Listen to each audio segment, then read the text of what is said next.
My nephew cut my designer bag with a butter knife while my family laughed. That night, I canceled the $1,300 payment for his private school. Family gatherings always have a way of reminding me why I stopped trying so hard to be part of the clan. I'm 34, single, and a successful but selfish aunt, according to my brother and his wife. I work long hours in marketing, live alone, and yes, I enjoy nice things. I saved up for months to buy myself a designer bag as a treat after a promotion. It wasn't even extravagant by influencer standards, but to my family, anything above Walmart prices screams snob. Last Sunday, we had a family brunch at my parents' house. Everyone was there, my parents, my brother Tom, his wife Laura, and their 2 kids, Max, 9, and Ellie, 6.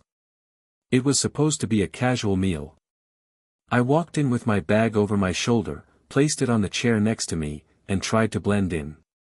But Max, my nephew, noticed immediately. He pointed at my bag and said, "Dad says you buy fakes because you can't afford the real ones." The table went quiet for a second, then everyone, including Tom and Laura, burst out laughing. Even my mom hid her face behind her napkin, trying not to smile. I froze. I managed to laugh awkwardly, saying, "That's a weird thing to tell your kid, Tom."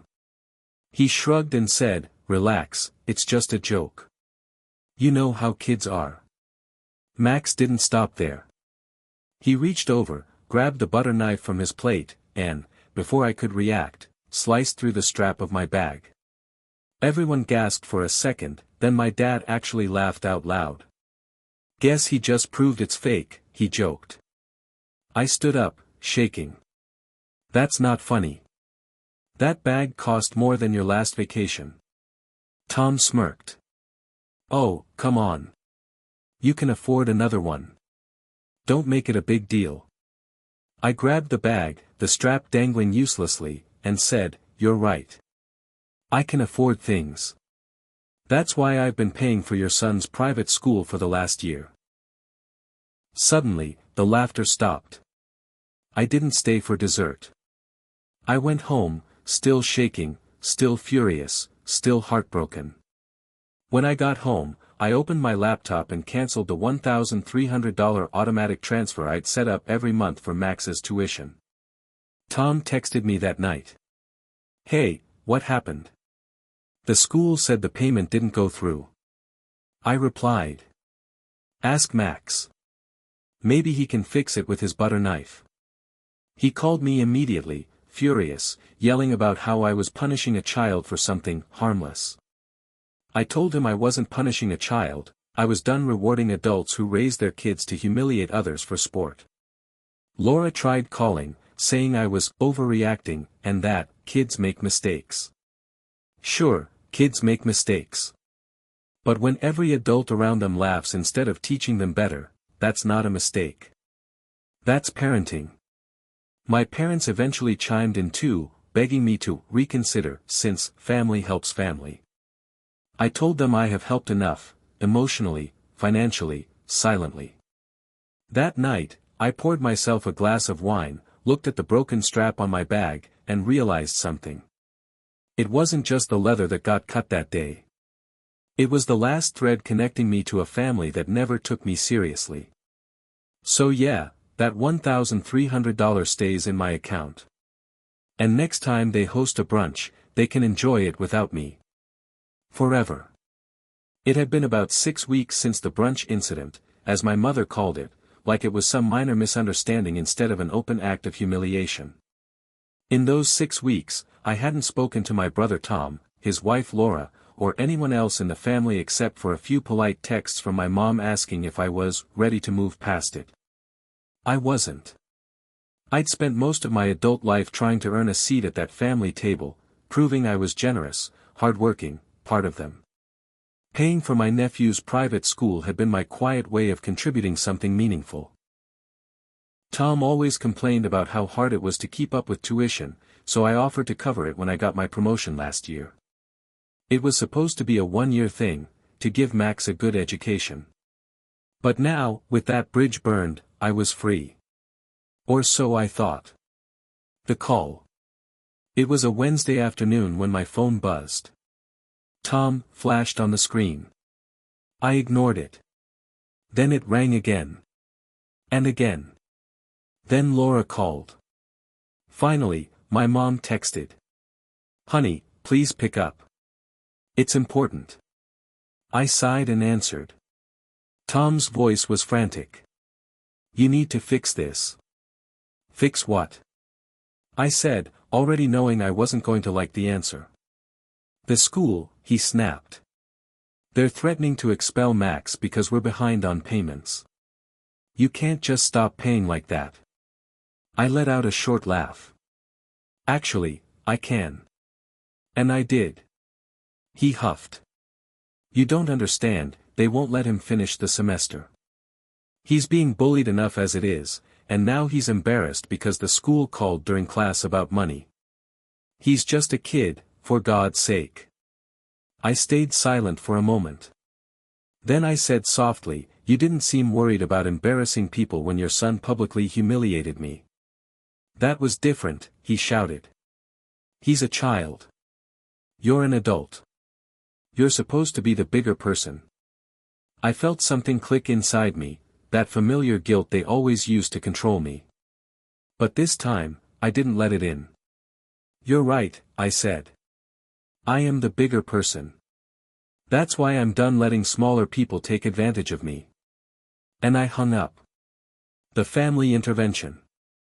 Of course, that didn't end it. That Friday, my parents invited me for dinner. Against my better judgment, I went. Partly because my mom sounded exhausted, partly because I wanted to look her in the eye and finally say the things I'd swallowed for years. When I arrived, Tom and Laura were already there, sitting stiffly at the table. My dad looked irritated, like he'd rather be anywhere else. Mom greeted me with forced cheer. We just want to clear the air. Tom jumped right in. Look, I shouldn't have laughed that day, okay? But you've made your point. You proved it. Can we just move on now and do what's best for Max? What's best for Max, I said, is learning that actions have consequences. Maybe his parents should teach him that. Laura folded her arms. You think you're perfect, don't you? Throwing money around doesn't make you a good person. I smiled tightly. Funny, because you didn't think that when you were cashing my checks. My dad sighed. This family has to stop fighting about money. It's tearing us apart. I turned to him. Dad, it's not about money. It's about respect. They laughed at me, mocked me, and destroyed something I worked hard for. And you all joined in. No one spoke. Then Tom muttered, you're overreacting. You've always been dramatic. That was it. I stood up, looked him in the eye, and said, you're right. I am dramatic. Dramatic enough to finally end a toxic cycle where you treat me like an ATM with feelings optional. The aftermath. I left before dessert. Again. That night, Tom texted me one more time. You're ruining Max's future. Hope you're proud. I didn't reply. But 2 days later, I got a different message, from Max's school administrator. Apparently, Tom had listed me as a secondary guarantor on the tuition account, and they were hoping I could confirm whether payment would resume soon. I wrote back. I am not financially responsible for this student. Please remove me from all accounts immediately. They did. 2 days after that, Tom showed up at my apartment. He looked terrible, tired, unshaven, eyes red. He said, I just wanted to say sorry. For real this time. I waited. He swallowed hard. I shouldn't have said those things. Max shouldn't have done that. We've both learned our lesson. Please, just until the end of the semester. I'll pay you back. I looked at him for a long time. You won't, I said. And that's fine. I don't need the money. But I also don't owe you anything. He nodded slowly, eyes wet. You've changed. Yeah, I said. That's what happens when you finally stop letting people treat kindness like a weakness. He left without another word. 2 weeks later. Mom called again, not to guilt-trip me this time, but to tell me something surprising. Apparently, Tom and Laura had pulled Max out of the private school and enrolled him in public school nearby. To everyone's surprise, he was thriving. He made new friends, started playing soccer, and even told my mom, Auntie was right. I was mean. That last part hit me harder than I expected. Maybe, in some twisted way, that broken bag and that cancelled payment were the first real lessons any of them had learned in years. Final note. I haven't spoken to Tom much since then. We exchanged the occasional polite message, birthdays, holidays. But the dynamic has changed forever. I no longer try to be the good sister or the helpful aunt. I'm just me, someone who values peace over appearances. The bag? I got it repaired. Cost me $120. The piece that followed? Absolutely priceless. It's funny how fast things turn. 6 months ago, I was the family embarrassment, the uptight, self-centered one who bought fake designer bags and cared too much about money. Now, suddenly, I'm the one who should help because I'm the only responsible adult left. The fall. It started with a phone call from my mother. Her tone was half concerned, half calculating, the same tone she used whenever she wanted to talk about someone else's problems that she secretly hoped I'd fix. Honey, she said, Tom's in a bit of trouble. I didn't answer right away. I just waited. Because with my family, a bit of trouble could mean anything from a parking ticket to a full-blown disaster. The company he works for downsized, she finally said. He's been laid off for almost 2 months now. They're behind on the mortgage. Laura's part-time income isn't enough. I said, I'm sorry to hear that. And that was it. I thought that would end the call. But of course, it didn't. Your father and I were thinking, maybe you could help them out. Just until they get back on their feet. I almost laughed. Like I helped with private school. I asked quietly. Silence. That was different, she said finally. This is serious. They could lose their home. I said, they laughed while their kid destroyed something I worked for. That was serious to me. And you all thought it was funny. She sighed, frustrated. You can't stay angry forever. I replied, I'm not angry. I'm just done. The plea. A week later, Tom himself showed up at my door again. I almost didn't open it. But something in me wanted to see what version of him would show up this time, the arrogant brother who mocked me, or the desperate one who'd realized how fragile his pedestal really was. He looked exhausted, thinner, hollow-eyed, and holding a folder full of papers. Please, he said before I could even say hello. Just hear me out. He explained everything, the job loss, the unpaid bills, the bank letters. They were 2 months behind on the mortgage. Foreclosure was imminent. The house, the one he'd proudly bragged about for years, was slipping away. I asked, how much do you need? He hesitated, embarrassed. About $8,000. Just to stop the process and get caught up. I'll pay you back. I swear. Tom, I said softly, you've said that before. I know, he said, voice cracking. But this is different. I crossed my arms. You said that when I paid for Max's school. You said it when I covered your hospital bill last year. And when I helped you fix your car. Every time, you swore it was the last favor. He stared at the floor.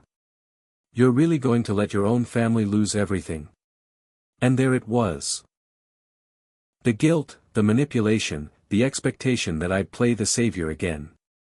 I said, you didn't care when I lost something that mattered to me. You laughed.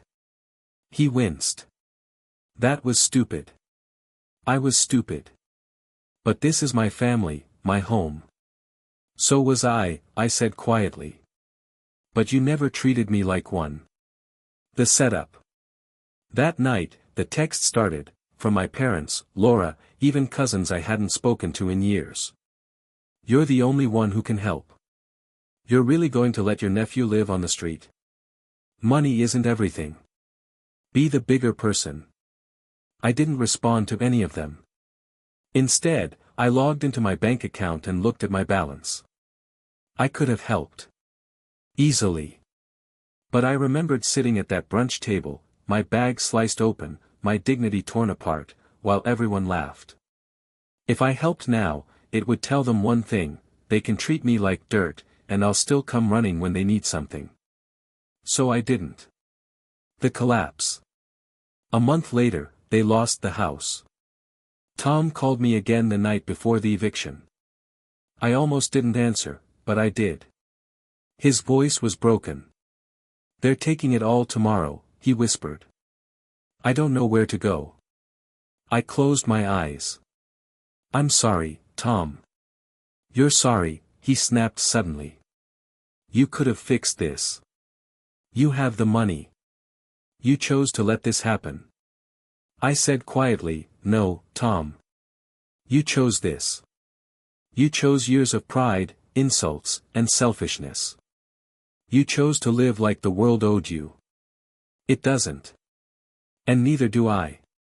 Then I hung up. The aftermath. 2 weeks later, my mother called again. They're staying with us for now, she said. It's uncomfortable. I didn't ask for details. I already knew how that dynamic would go: loud, tense, full of blame. But what I didn't expect was what she said next. Tom told Max the truth. About the bag, about everything. He said you were right, that respect matters more than pride. That made me pause. For a long time, my family had used guilt to control me. But hearing that Tom had finally admitted fault, even privately, meant more than any repayment ever could. Mom continued, he's embarrassed. He doesn't expect you to forgive him. But he wanted me to tell you he understands now. Epilogue. Last week, I got a small envelope in the mail. No note, just a folded slip of paper and something wrapped inside. It was the broken strap from my old bag, repaired, polished, and neatly stitched. On the paper, in Tom's handwriting, it said. It wasn't fake. You weren't either. I sat there staring at it for a long time. For the first time in years, I didn't feel anger. Just peace. I didn't call him. I didn't send money. I didn't need to. Some debts are paid in silence, not in dollars, but in understanding. And as far as I'm concerned, that chapter is finally closed. Forever. A year after my brother lost his house, I thought I'd never hear from him again. Then one morning, he called and said, "Can we meet?" No drama, just coffee. I agreed, mostly out of curiosity. When I arrived, he looked different, calmer, humbled. He handed me a folder full of sketches and plans for a small leather goods business. "I've been working at a repair shop," he said. "Fixing bags, learning the craft. I ruined something beautiful once, I want to make things that last now." He showed me prototypes of wallets and purses, one of them a near replica of the bag he'd destroyed. "I call this one the olive strap," he said quietly. Then he looked at me. "I don't want your money. I want your help. You know marketing, I don't. Be my partner." I was silent. A year ago, he mocked me and begged for handouts. Now he was asking for trust. After a week of thinking, I agreed, with one rule. We do this right. No guilt, no family games. He nodded. Deal. A year later, our brand, Second Stitch, was thriving, handmade leather goods, all built on the idea of second chances. We named our first line, the Olive Collection. And this time, when my brother laughed beside me at our sold-out launch, it wasn't cruel or mocking. 2 years after that awful brunch, my brother and I stood side by side at a small craft fair, selling the bags we once fought over. A customer picked up one and said, "This feels real." Tom smiled and replied, "It is." That simple moment hit me harder than I expected. We'd both changed, not perfectly, not instantly, but honestly. He'd learned humility. I'd learned boundaries. And somehow, through all the pain, we'd built something stronger than family guilt, respect. When we closed up that evening, he turned to me and said, "Thanks for not giving up on me, even when you did." I smiled. Sometimes walking away is how you help. We locked up the booth, walked to our cars, and for the first time in years, I didn't feel like the outsider in my own family. Just someone who finally stitched her life back together, for real.